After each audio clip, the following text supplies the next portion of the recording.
Yeah, because my neighbors rent an area that have kind of cabins. They're super unassuming. Yes, same as the one we're going to. Very unassuming. Very unassuming. Yeah. Welcome. Thank you all so much for being here. It's really wonderful to see this room so full of your beautiful faces. So thank you. My name is Bonnie. My pronouns are they, them, and I'm the poetry event coordinator here at Brookline Booksmith. Today it is my absolute pleasure to host 4 incredible poets, Jennifer Barber, Lisa Sewell, Elaine Sexton, and Elizabeth Murphy, for our 3rd Thursday's poetry reading series and to celebrate Small Press Grid Books. Before I do introductions, I have just a few housekeeping notes. Firstly, copies of these 4 incredible books are available for sale at the back counter over there. I encourage you to support the work of these poets in whatever way you can by buying a book, following them online, and saying nice things to them while they're here today. Being in this room at all is a wonderful way to show support, so thank you. Secondly, if folks could please keep their phones off or on silent, and thank you for being mindful and respectful to our readers.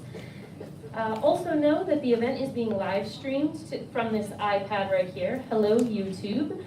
Our audience should, for the most part, not be visible to our live stream viewers, except maybe the backs of some heads. But if you don't want to be live on YouTube, don't stand in front of the iPad, and you will be good to go. And finally, we will have a Q&A at the end of the event, followed by a signing. So hold your questions and get your books ready, but hold it all till the end. And yeah, have those questions ready to go. This event is also part of a monthly reading series here at Brookline Booksmith called 3rd Thursday's Poetry, which takes place on, you guessed it, the 3rd Thursday of each month. Our next month's 3rd Thursday's reading will be on our website hopefully soon, featuring Boston Poet Laureate Parker Vincent Alba with some other readers. So please come back if you are a poetry lover and want to check it out. All right, housekeeping out of the way, now for introductions. Jennifer Barber served as the Poet Laureate of Brookline from 2021 to the spring of 2025, and she's a previous board member for Grid Books. Her most recent book of poems is The Sliding Boat Our Bodies Made, and her next collection will appear in 2026. She co-edited the anthology Tree Lines, 21st Century Poems with Jessica Greenbaum and Fred Marchand. She's the current series editor of the 10th Gate Prize at the Wordworks. Jennifer has joined us several times before. It's always wonderful to have you. Thank you for joining us this evening. And of course, Lisa Sewell is the author of The Way Out, Name Withheld, Impossible Object, and Birds of North America. An artist book collaboration with Susan Hagen and Natalie Anderson, which you can find over on that back counter. She's received grants, awards, and residencies from the National Endowment for the Arts, the Fine Arts Work Center at Provincetown, and the MacDowell Colony, among several others. She teaches in the English department at Villanova University and divides her time between Philadelphia and White Salmon, Washington. Thank you, Lisa, so much for being here. And Elaine Sexton is a maker, critic, teacher, and micro-publisher. Site-specific is her 5th collection of poetry. Her poems are widely anthologized and published in journals including American Poetry Review, Poetry, and Plowshares, to name a few. She's the author of the libretto for The Post Office, a chamber opera in poems in collaboration with composer Laura Kaminsky, commissioned by Queen City Opera and developed by Opera Fusion. She lives in New York and teaches at the Sarah Lawrence College Writing Institute. Thank you, Elaine, so much for being here.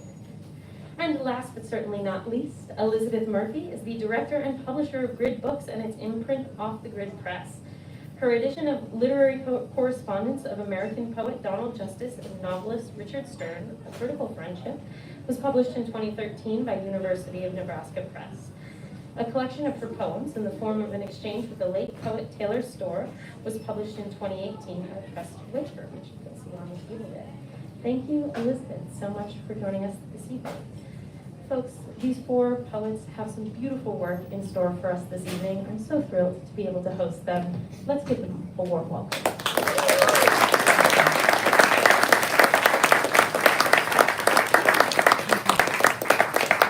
Can you hear me? Yeah? A little closer? you. Thanks everyone for being here, and thank you to Brookline Booksmith for hosting, for having us. It's felt very welcoming from the first email, and to Bonnie, who just made those wonderful introductions. And I want to say a special thank you to Jennifer Barber, who's been a very important teacher of mine since my early 20s, really. I interned with her at Salamander, and so sort of cut my teeth in editing poetry there. And she, like Bonnie said, was on our board. She's helped to make a lot of things in addition to this event happen, so I'm very grateful. And I want to acknowledge that we have one of our founders here, Tamlin Neville, poet Tamlin Neville from Such a wonderful surprise for me. I wasn't sure you'd be here, so thank you. When Bert and Tam asked me to take over the press in 2015, they wanted to make sure that I would preserve their longstanding mission, which was to provide a forum for poets over 60 who are too often sidelined in publishing. They also wanted me to find ways to broaden that mission and to broaden the publishing program also. For context, I was 32 when I took over the press. So it seemed natural to me that our mission should expand to include a focus on projects generated through intergenerational exchange. That includes collaborations between students and their teachers, artists and their mentors, etc. Bringing this focus into our programming has been a major part of my project these last 10 years, and I am deeply proud of it.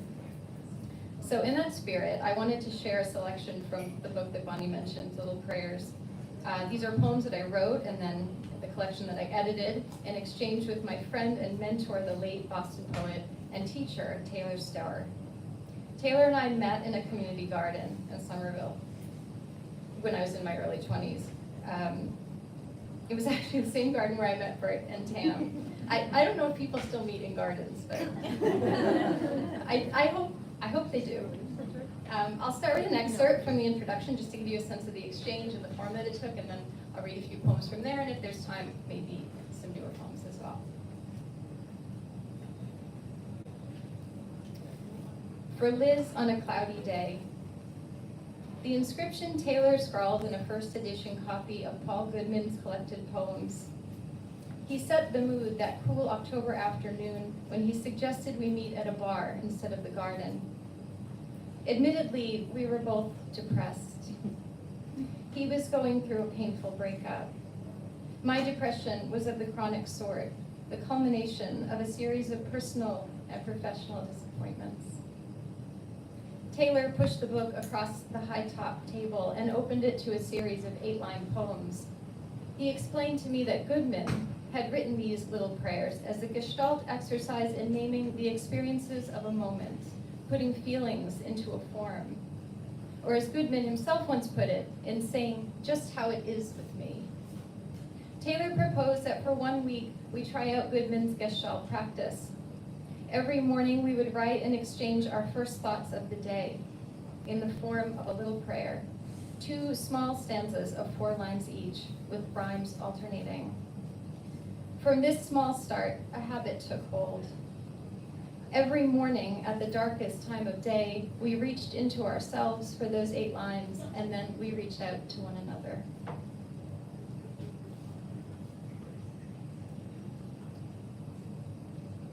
The neighbors' morning glories creep into my yard. Bright purples, when at this hour, all is a shade of mourning, a deep gray. I wait for my friend's prayer to enter my day, to cast its color.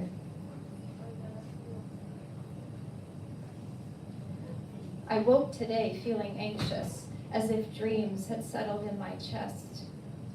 Water levels rising in every room of my heart. The drains plugged up by collected debris. My day starts lost at sea. Lord, have mercy on this ship, whose course, unsteady, leads me down inlets, hugs the empty banks. Why then did you equip it with loneliness and blank maps only? Where's your heart?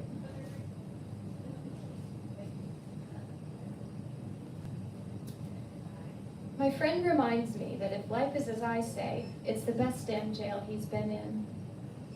A day passes and the sentence is that much done. 3 squares and a rock to pick, these are worth it. Besides, he says, it won't always be this way.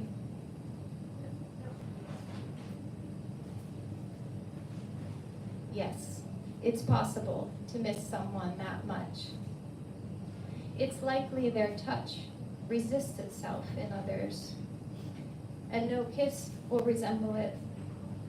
There's no kind resemblance, or where she kissed you over your hair as if she were your mother.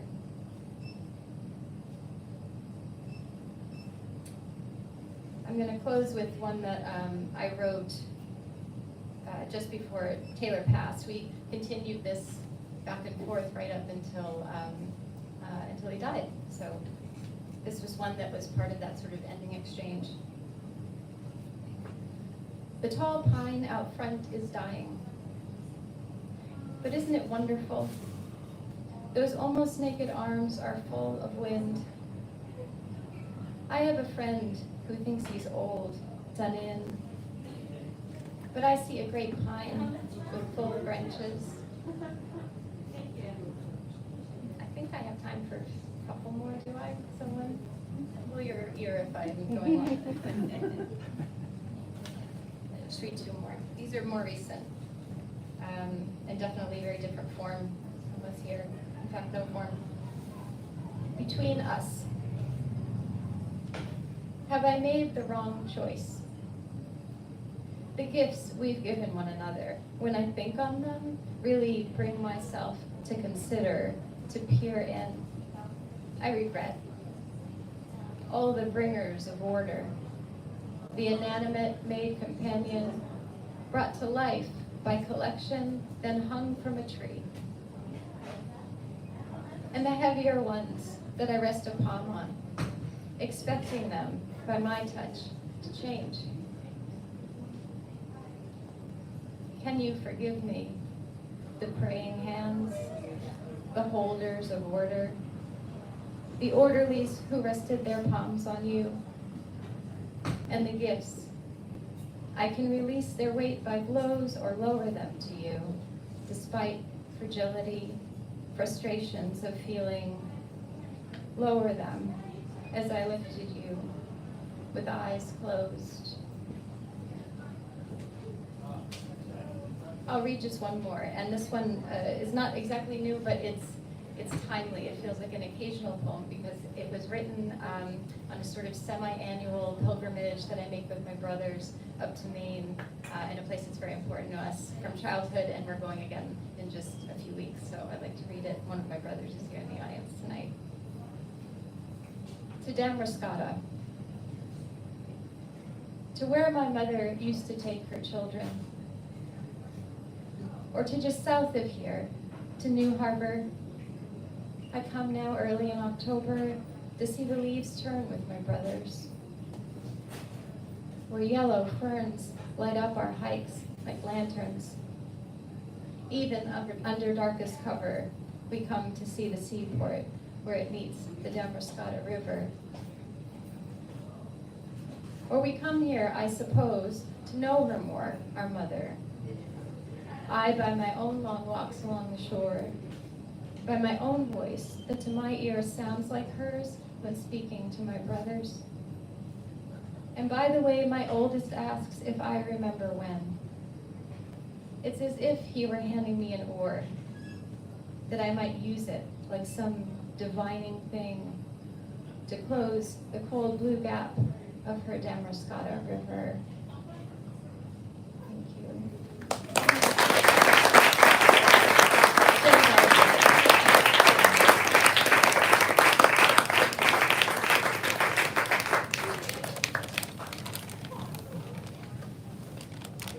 Thank you, Liz, for those beautiful poems. That's the first time I've heard you read.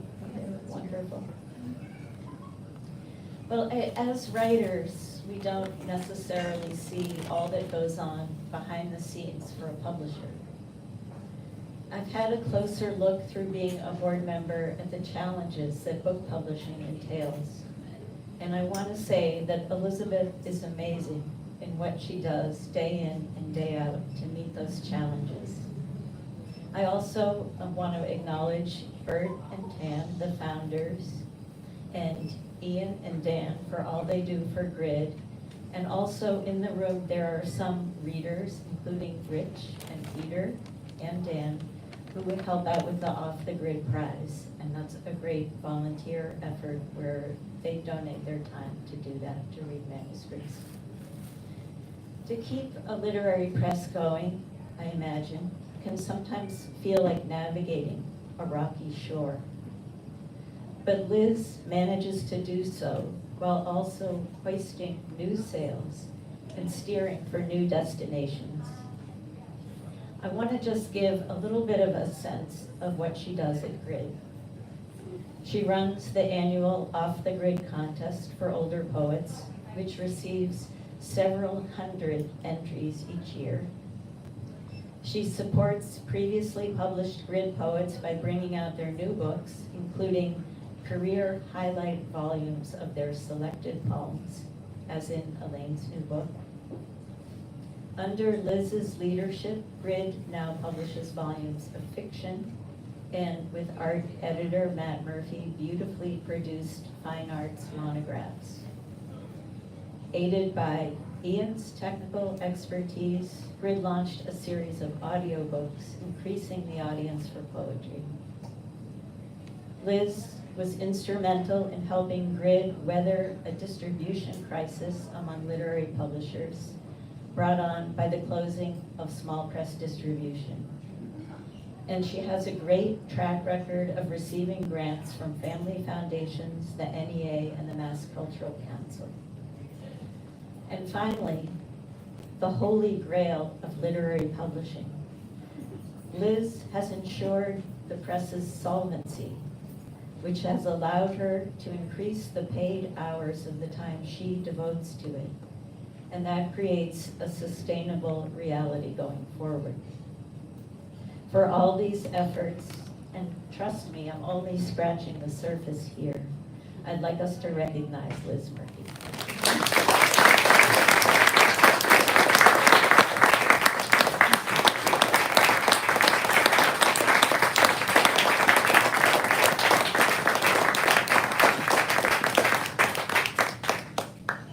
Okay, I'll read some poems. The first one is called Consecrate, and it's a look back at living in New York in the 1980s. A woman falters from curb to street. The streetlights liquefy. Between two rivers, east and west, the city sluices dreams. Night breaks into day. Seagulls gabble at the fish market. A gull with dart-tipped wings mantles toward a skyscraper. Repent, my old subway token says.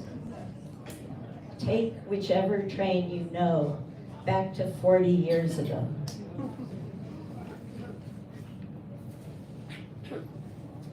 These days, I keep going back to the psalm, whose sufferer laments the illness wasting him, his bones a pile of charred sticks.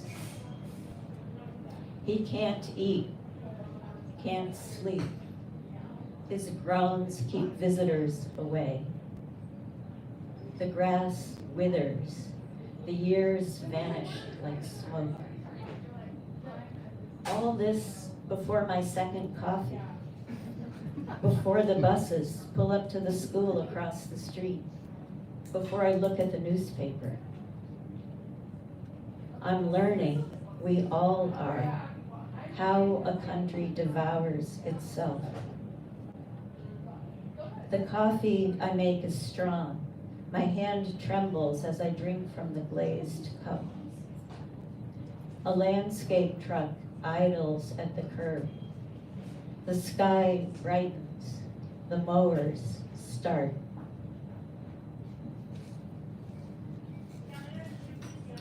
My favorite poetry anthology is called World Poetry.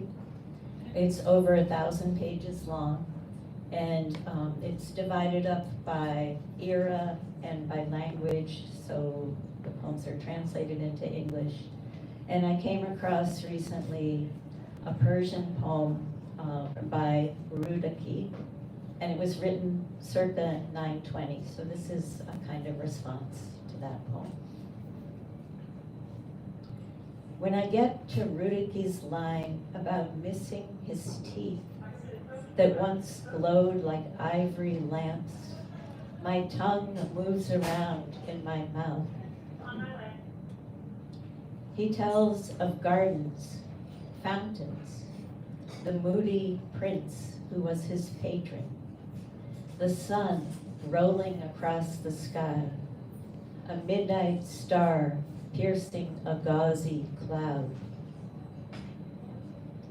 and courtyards and wine, a lover who pressed her dark curly hair against his chest. Just then, behind my eyes, a flash of your bare torso all those years ago returns. Rudaki says his heart now is a purse with no clasp, open to the wind. Time, he says, has made a beggar of me.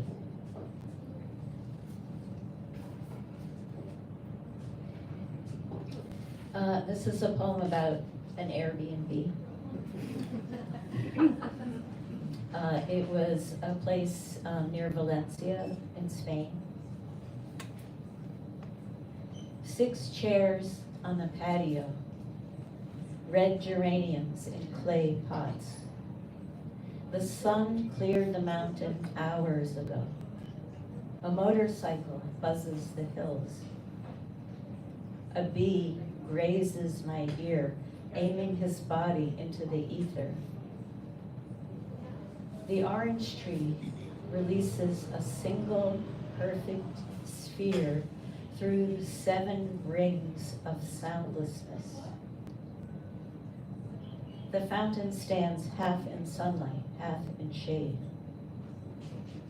Where are the people I heard earlier across the road? What am I waiting for? Am I here alone in the afterlife?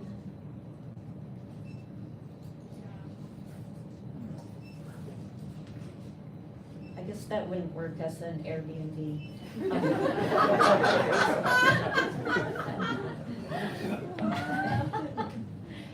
The last 2 poems I'll read are both set in August, and the first is called Given Away. One more door to August, one door through, goldenrod up to my thighs, slow light, the hum of a breeze, the low hum of your voice as I remember it here where no one overhears. I don't know whether the freckled light has swallowed the white arms of the birch tree whole, or if the birch is light, bending the end of summer through its leaves.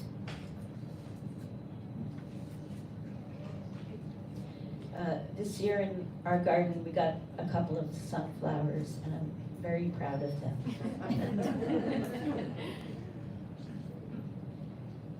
Sunflower, rough cut of light, beloved of Ginsberg and Blake, you camouflage the praying mantis stationed on a leaf. Your stalk thickens, your petals spike. August is on us, the thirst. You tower like Ishtar over the weeds, the embers of marigolds. Through the eye of your gaze, I grieve these vanishing days. Thank you.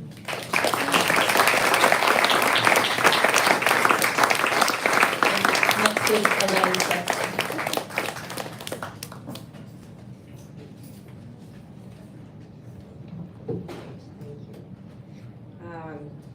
Thank you, Brookline Booksmith, for hosting us, and Bonnie bringing us together. Hello, everyone. Jenny, thank you for doing that introduction. I always, as a board member, you've really seen inside out what Elizabeth does. And as an author, I'm not privy to all of that, and that's maybe her job to not make the authors worry about things. But I just want to say, Elizabeth Murphy is a dream editor, and Grid Books is a dream press. This is my 5th book. I've had 2 other publishers, and I've never worked with a press or even heard of a press that cares so much about the actual book, the disposition of the book. They're beautifully made. She's just wonderful to work with. Anyway, and it's the first time any of us have heard her poems, so she's a poet as well, so congratulations. And Jennifer's also. And I just want to acknowledge people who do, culture workers who do work like Jenny, on boards of presses and doing anthologies. She's edited a beautiful anthology book, Trees, which you should look for. Anyway, okay. I'm reading for my new book, Site Specific. I just feel like I have to hawk the book because it's a great book event. The title of my book is Site Specific, New and Selected, and most of you probably know this, but a New and Selected is a selection of poems, in this case 27 new poems, and between 25 and 30 poems from each of my previous 4 books. And I just want to acknowledge a friend, the book designer, John Kramer, is here tonight, and he designed this beautiful book. Okay, great. Well, because it's a Grid book, we're doing, we're acknowledging people and whoever like. Okay, I'm going to start with an August poem, although it doesn't really feel like August today. So I'm going to read a poem. This poem is from from Prospect Refuge. Can you hear me? All right. Just speak better into the. All right. Thank you.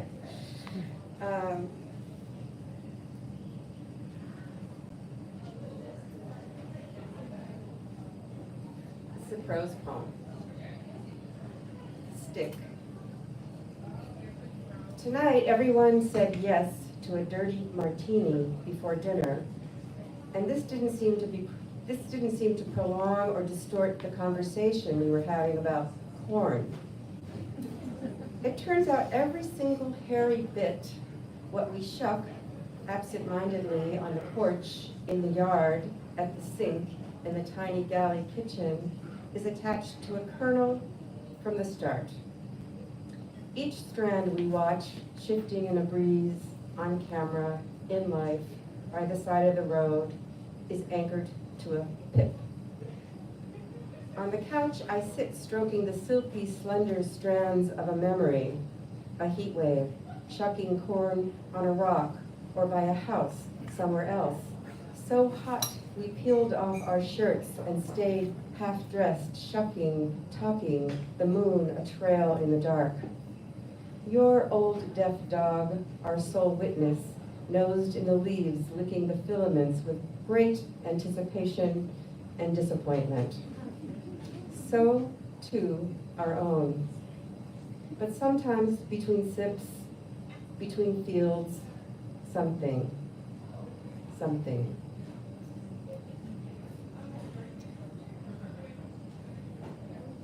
I'm going to read another poem from that collection, and in honor of my sister and my sister's wife are here tonight. And I grew up on the coast of New Hampshire, just a few, short ride north of here. And I was, they gave me the space in their home in Key West for many years in a row, and this poem is called Key West in Relief. Beauty is a plank in the middle of the ocean, the scholar quotes Augustine, and I quote her from my notes scratched on paper. The page itself a fairy, a craft. Who said when you see something beautiful, you must change your life? I copy this in an act of reciprocal aliveness, to be replicated later without the slideshow, microphone, listeners, without my friend nudging me in common appreciation. What a relief to see a thing reflected. Tonight, a sea flea stowed in a shell in my satchel, springing out, crossing the table, leaping.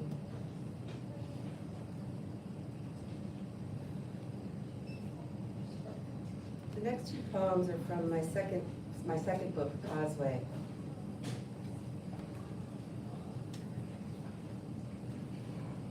The title of this poem is in quotes, it's the title of a painting. Lake Camp. I regret I did not buy your small, looked-over landscape. Thick paint now occupies that part of the brain I retreat to, the small boat, a black stroke after sunset. Your pines, foothills, the lake itself, brown shades at this hour. Only the frame is darker.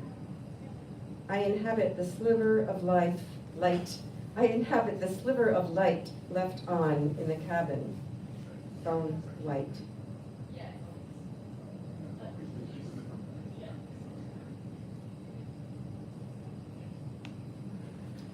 One of the things about putting the new and selected together is, and working with Elizabeth, is we put our list together. In our case, I don't know how everyone does it, but I put a list of all the poems from my previous books, the best of, and she made a list of her best of.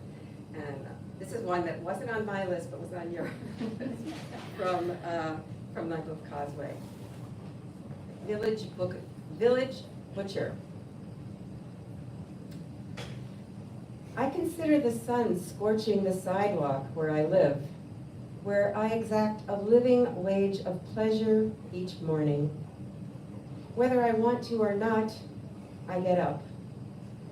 I judge my life the way the butcher 2 blocks away gauges the weight of prime rib in his shop, precisely, without measure, as he does this morning, slicing fat, dressing the slab as if prime rib were an ode he is writing to food. He examines his life between slices, conscious, alone. He's outlived his father, his mother. He inherits the store. He answers the phone and wipes blood from his glove while I wait, glad to be loved by someone he clearly loves back. He stands, knife in hand, and considers her voice, the chords as they climb through her mouth, then his, then mine. Thank you for picking that poem. Plucking that poem from your I'm going to read 2 poems from the new portion of the book. Screen Door. So during these pandemics, several of the new poems were written during the midst of the pandemic, and like many of us, I was very occupied with indoor and out, being outdoors and being indoors. And screen doors took on a whole new meaning as something you could, a barrier, but that lets something in but keeps things out. Anyway, all right, too much information. Screen door. I can't stop hearing and touching its splintering and yawning, its mothering, its calling, its bang and air moving through its face, its trim never quite lining up, its wood, its warp, its hook and eye, its New Hampshire, its beach and flies caught in it, its passage, its callback, its self-slamming shut, its banging and its spring, its longing to be pressed, its screws coming loose in green, its green paint peeling, summer cottage hush, its winter in the basement, its coming up for air, its Robert Frost, its Wallace Stevens, its William Carlos Williams, its weeping, its mind never satisfied, its roads diverging in a wood, its splinter, its sunshine of late afternoon. It's doing what it says it's going to do, the way it paints its own way, its draw, its draft, its closing and not closing, its back door, its back to everything, overgrown grass on the other side of its wrist, its small knob, its metal, its morning, its very early morning, It's always very early morning. All right, I love hearing people make sounds after that.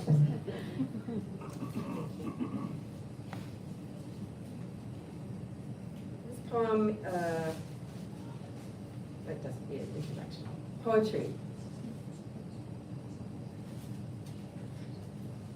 When the air is this soft, when insects and birds are the soundtrack, when your skin is dried salt from the sea and your clothes are strung out on a line in a yard whose path to the road is familiar and empty and open to an ocean you hear but can't see, whose wash is alive with a friend who is dead and has yet to confess he will ever be otherwise, whose voice keeps your grieving at bay, for the heart that keeps breaking is yours as the past coexists with the present.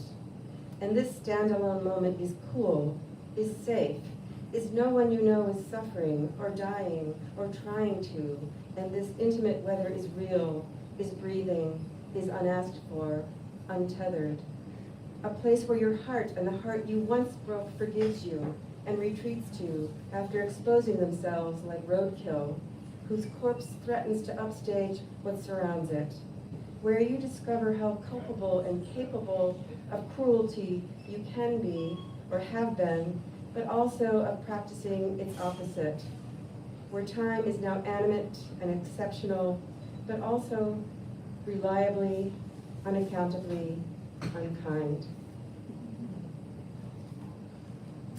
All right, we're going to close with a poem from my first book.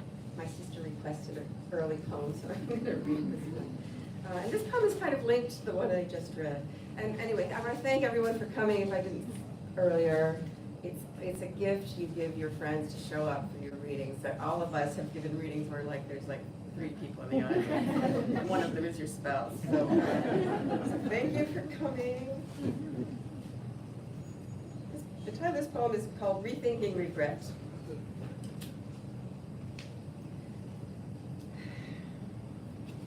Let's thank our mistakes.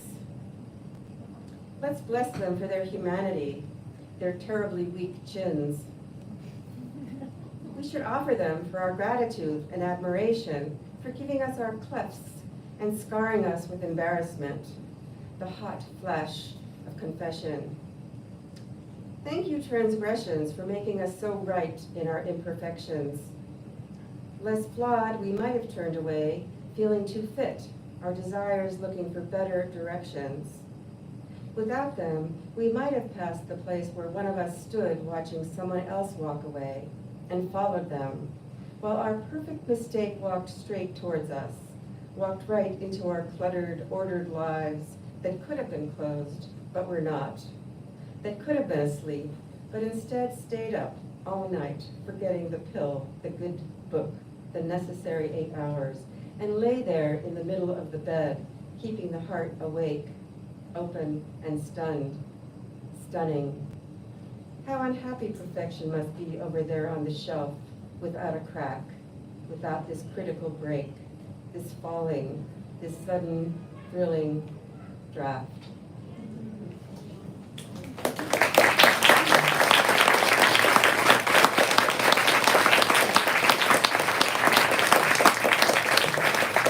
Next up is Sewell.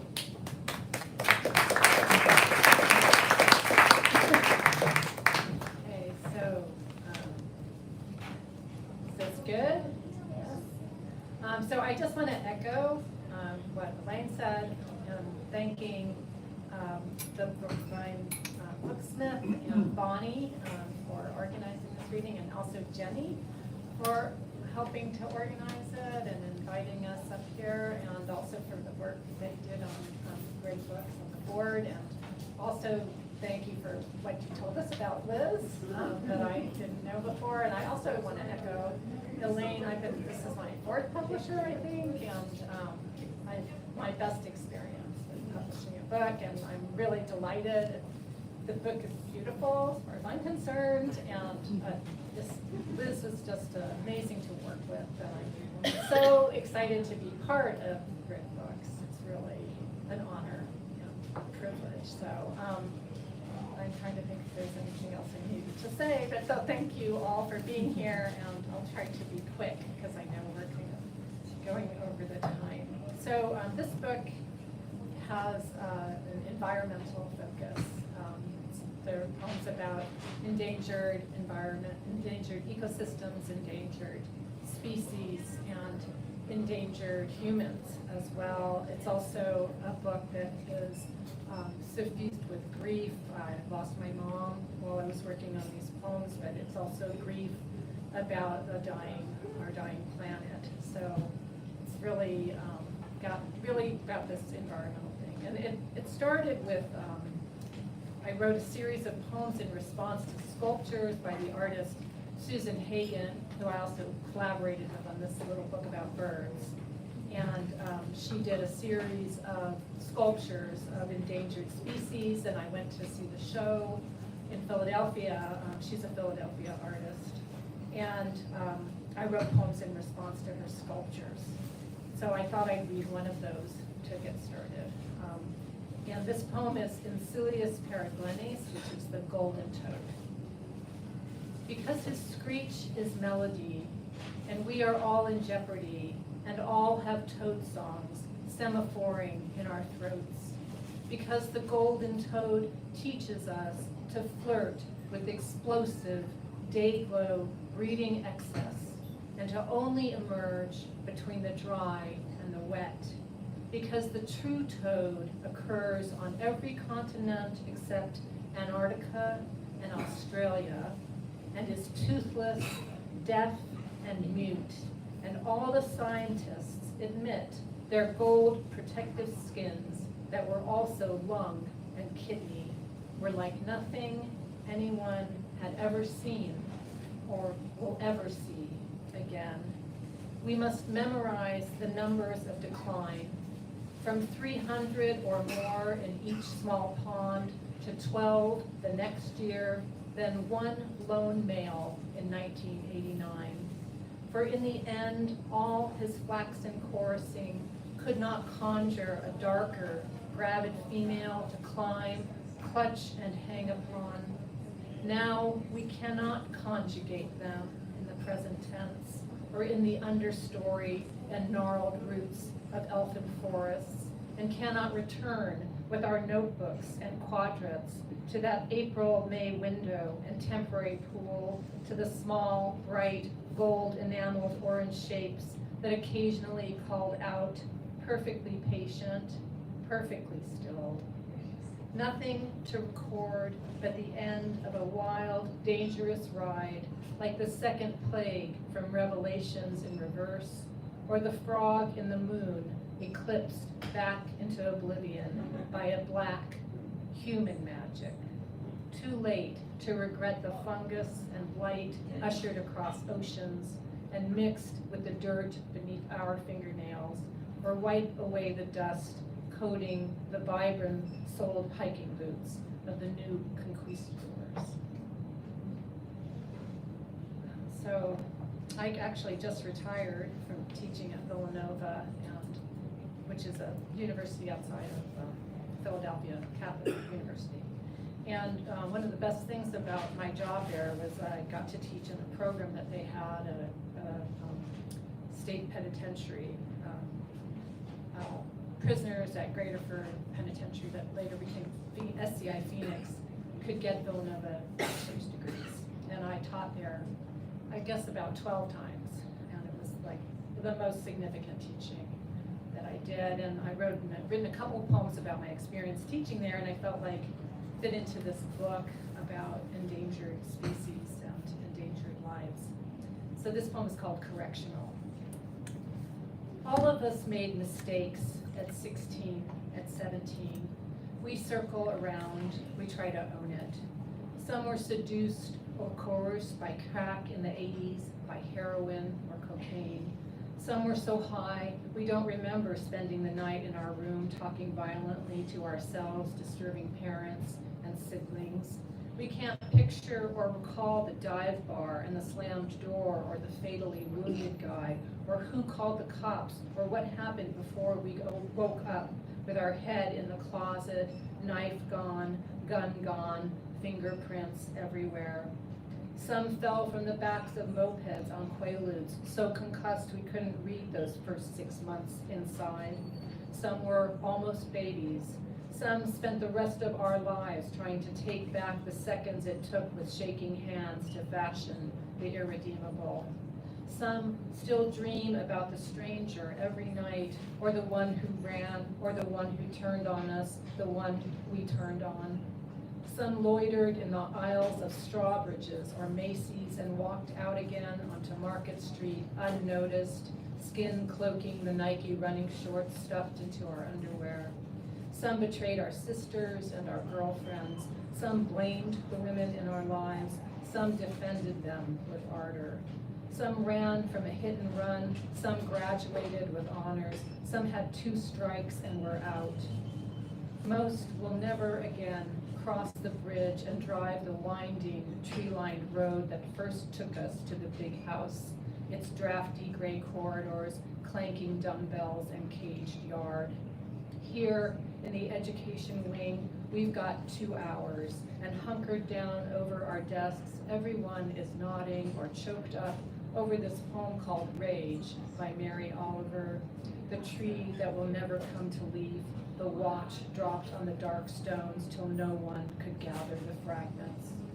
Earlier, as I hurried past the moving lines of men toward my classroom, one CO shouted, "You can't dress like that," and I put my sweater on despite the 90-degree humidity, aware of my sweat, the heads turning in my direction, eyes taking in the skin on my chest and neck as it turned bright pink. Underneath my blush is skin the color of I can leave again, and after class it tingles with unearned luck as I wait in the vestibule for one side of the steel gate to slide open and the other to slide closed. So I thought I'd read a poem about an ecosystem that was, there's a river called the White Salmon in Washington, which runs right near a house that I have there, and that river was dammed in like, I think 1910, and the dam came down in 2011. So the land was underwater for about 100 years, and it started to come back from having been underwater. And this poem is about that area, restorative justice. Sometimes a road wind comes to topple the Douglas firs that loved the easy lakefront and never needed to drive roots deep into the water table. Now the lake is gone and our dock leads only to more vetch, more common tansy, stand after stand of blue joint and foxtail, Labrador tea with its fragrant leaves that are both balm and poison. Underwater once, reservoired by a dam that never fueled a city's nightlife, the floodplain is a field again, with decaying gray skags that loll amid the scrub plants and ruddy alders, the calm but murky waters that harbored pollywogs and silver carp are gone, but the goldenrod and hairgrass have returned in the arms of the wind, or stuck to the furred undersides of golden retrievers and shepherds that amble the river trail. And the river is back too, its white hollows and blue-green eddies. In every salmonberry stalk and waving cottonwood branch, there is a gust of triumph beneath the syntax of regret.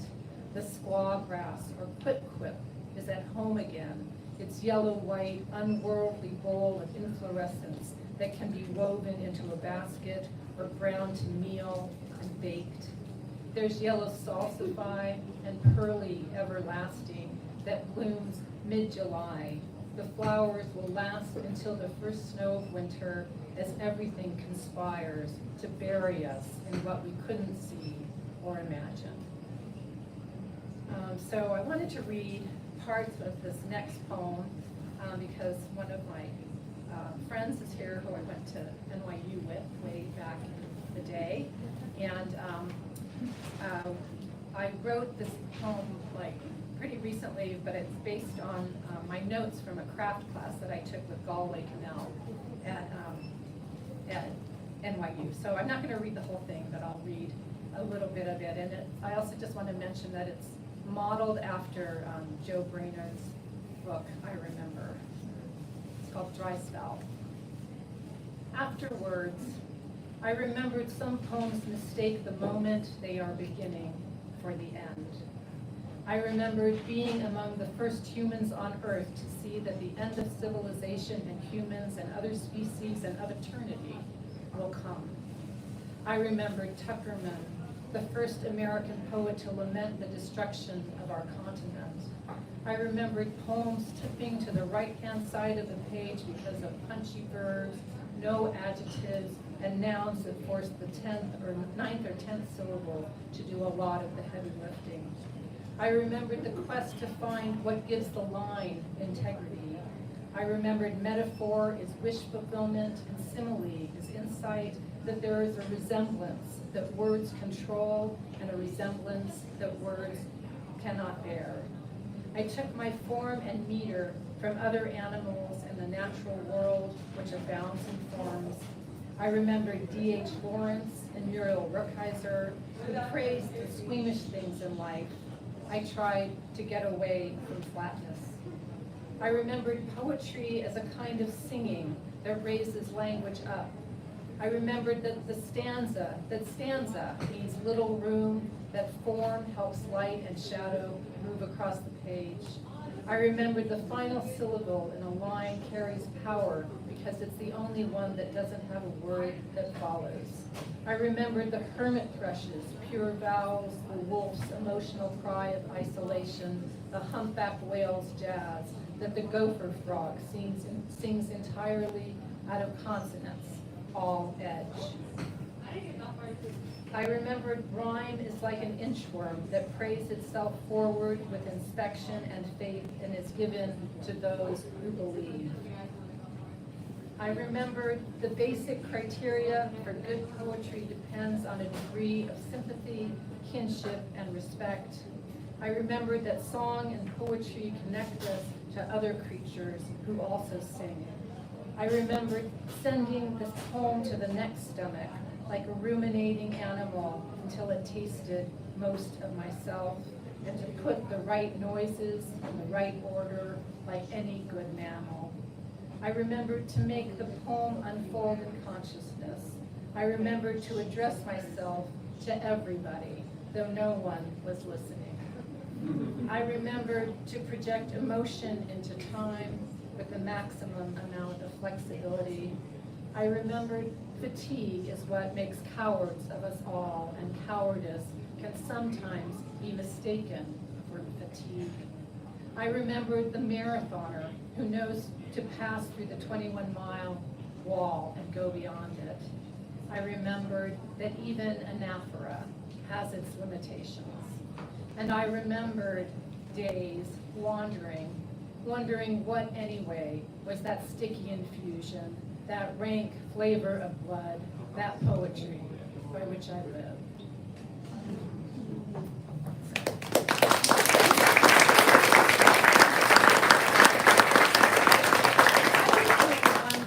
This little book, but I don't think there's time. Okay, all right. I mean, all right. This book is a sort of like your book, Liz. This book was a collaboration between myself, another poet, Natalie Anderson, also from Philadelphia, and Susan Hagen. During the pandemic, Susan made all these drawings of birds. She got interested in birding. And the drawings she made are this size, right? So there's 86 of these paintings, drawings in here. They're not paintings, they're drawings. And she was going to have a show, and she decided to make a book. And she asked me and my friend Nat Anderson to write some poems for the book. And so Nat and we collaborated by sending poems back and forth, kind of like a call and response. And we had this whole elaborate method of how we did that I won't go into. But we ended up writing 14 poems altogether, and I'll read this one, which is called Red-Winged Blackbird, and I'll show you the painting. This is the red-winged blackbird. Every bird, she has the female and the male bird. A shimmer then creaks and squeals, rasps and wheezings somewhere in the shimmery field of silver grass. Yes, squeaks and creels and my own rasps and wheezes as I ran the marshy river path and almost stumbled on the fistful or ring of pale orange tail feathers, each one the size of a finger and edged in dusky brown. The rest of her in the talons, in the creak and squeal, the wheezing grasp of something sleek and hungry flying up ahead. The well-made cup, woven from strands of willow bark and cattails, was empty too. At the top of the alders and wind-worried locusts, her blacker, better half lifted the leading edge of wing and plumped his red shoulder patches, singing his heart out. Thank you.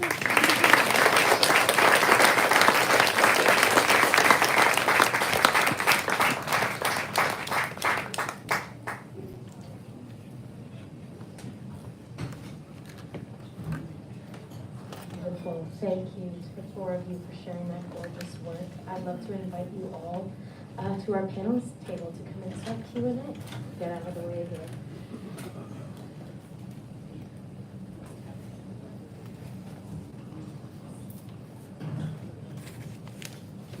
Now, it is our audience's time to shine. If you have questions about Grid Books, about poetry, writing, publishing, craft, raise your hand and we'll call on you, and our wonderful panelists will do their best to respond.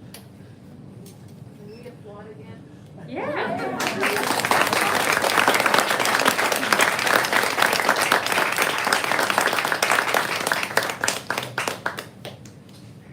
Do we have any questions from our audience? Feeling shy?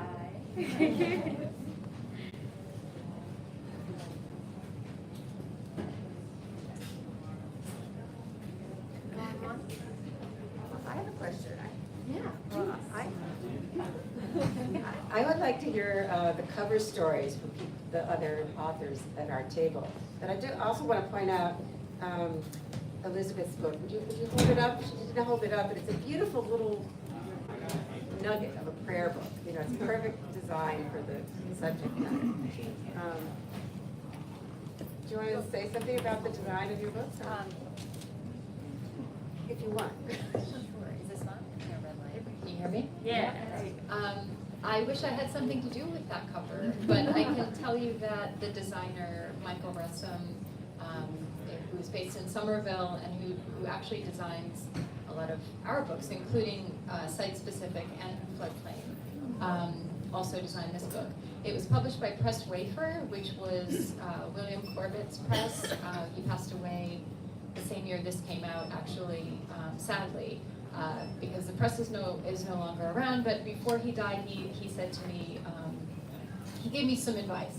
And in addition to, like, these are the rigid mailers you should use, and there are no others. This is the designer that you should work with, and no one beats his work. So I'm really happy that he continues to work with us when he can. And this cover was entirely his conception, with no input from me. So.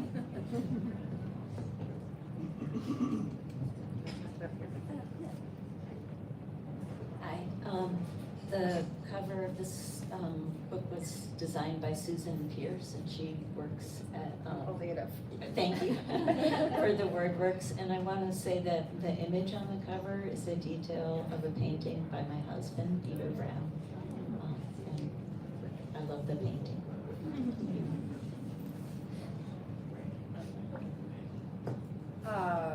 So. You're good.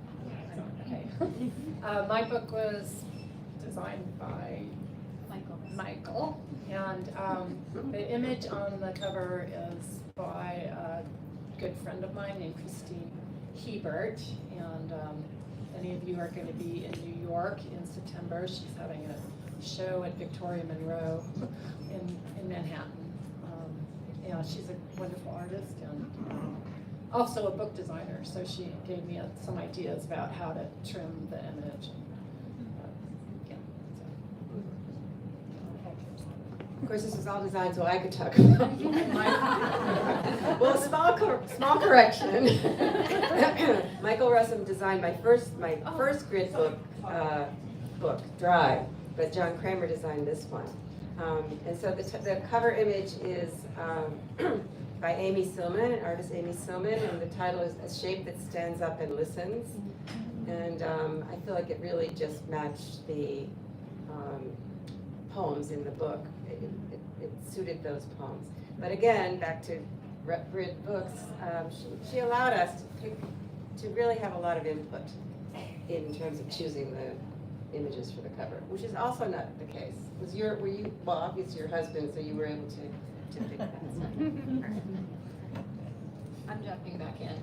Of course I know John Kramer designed that book, but I can't see the front of it from here. Michael designed Drive, and John and Michael are up there as truly the two most talented designers that I've worked with as part of the press, so I really look forward to working with you again, John. I'm sorry that I screwed that up. Oh yeah, sure. So this is, they have Drive. Yes, Drive is up there as well, and that's a Michael cover. It's very nice. Caddy Bradford. Oh, Kathy Yes. Bradford. But we tried a lot of other covers, like just playing around. That was always the lead one, but it's just a really weird thing.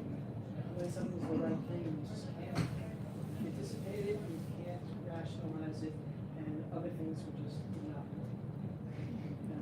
It's a really interesting exercise. Yeah, do you have a question? Well, my cousin is a poet, Kate Gray, she's in Portland, Oregon, and she texted me a couple weeks ago and said, "You have to go, Priscilla.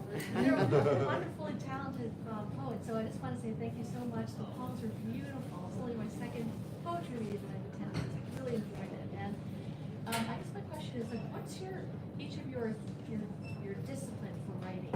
You know, what's your novel choose 8 hours a day, or if it's, so it's like a part-time job, you're from 5 to 7 in the morning before they go to their day job.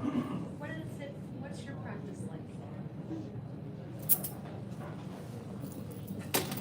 When she can squeeze it in. Yeah, exactly, when I can squeeze it in. When I was writing these poems, as I said, it was daily, it was every morning, and I wish I could get back to that.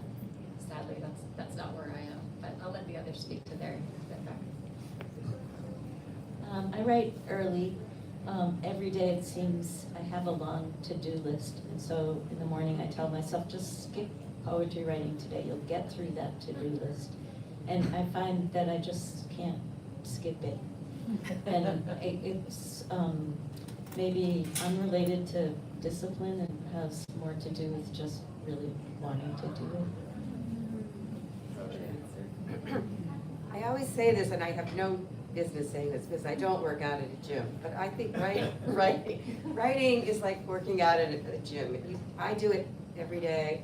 I don't feel very good if I don't. And I understand for people who are, athletes or work out, that they just don't feel right if they miss a day or 2 or 3 from going to the gym. So I write every day.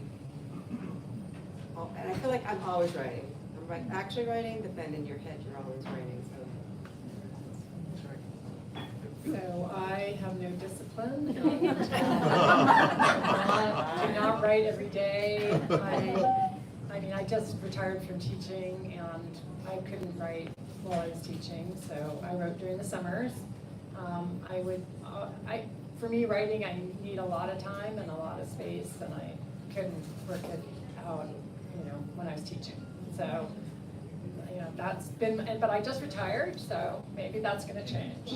I'll, need to become more disciplined in order to do anything. So, thanks for the question. We have time for about one more. I think I saw someone over here. I was wondering, how was it teaching in prison? Did you use any of the work of the prisoners that were there, or what? Oh, yeah. So I taught courses in contemporary American, I couldn't teach a creative writing course for them because that wouldn't fulfill their, what they needed to graduate.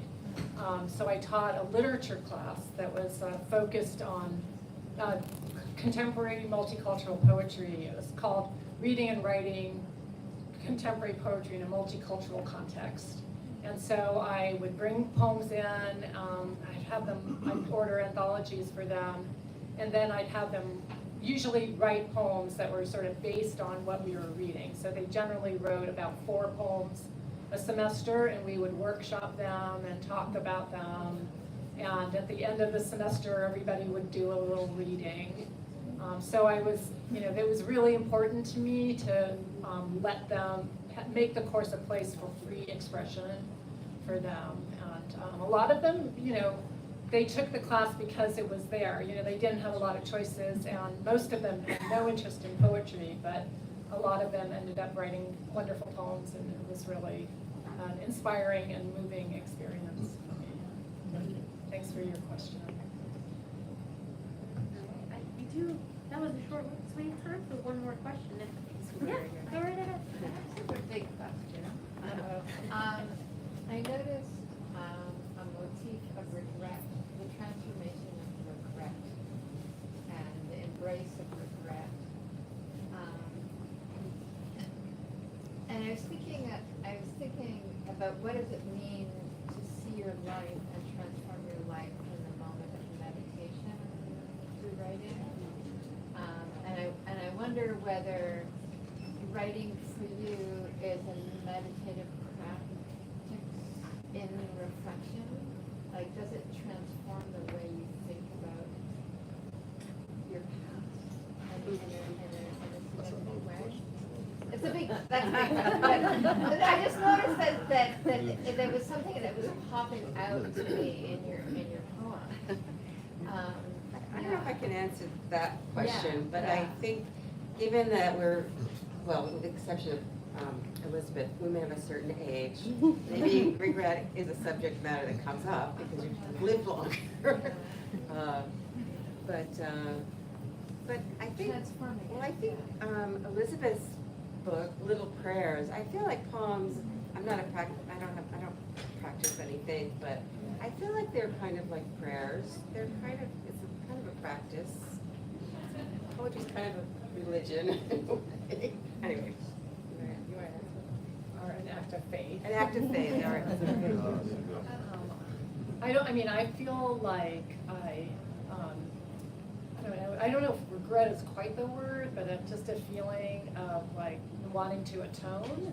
Definitely is dominant in my writing, and I don't know that writing the poems help, with that feeling of needing to atone, but that's definitely a motivating factor for me, or whatever. It's just I can't help but write out of that place of feeling like everything is, so upsetting and so full of grief and sadness that things are the way they are, like especially in this book, which is thinking about the environment and all of the losses that have basically taken place during my adulthood, like I have poems about animals that, I learned how to scuba dive and I saw them in the water and now they're not there anymore, right? And so just like this feeling of like, what was I doing as the world was, basically burning up or dying, So I think that has something to do with the tone, at least in mine. You asked about transformation in your thinking that happens while you write, and I just wanted to say yes. In a word.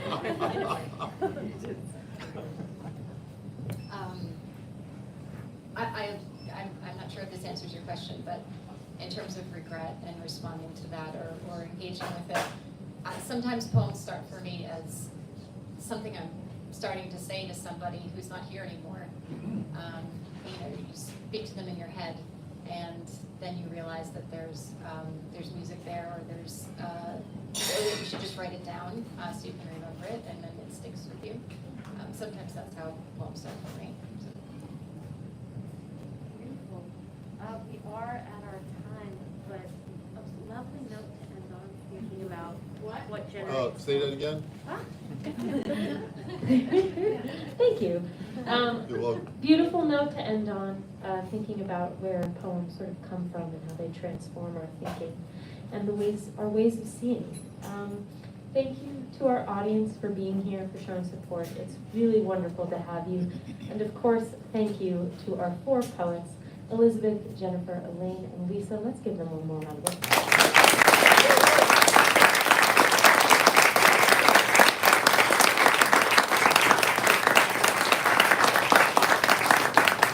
Just some housekeeping for you all. If you would like to check out these 4 books, plus we also have Strive and Birds of North America, which our poets discussed. You can do so at the back counter over there. You can bring them up to the poets to get them signed. And otherwise, thank you again for being here, and have a lovely rest of your night.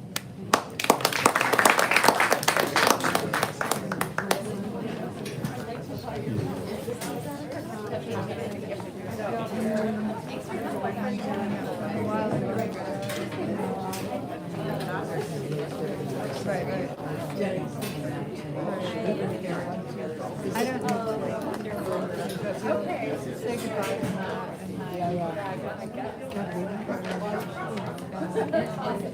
And then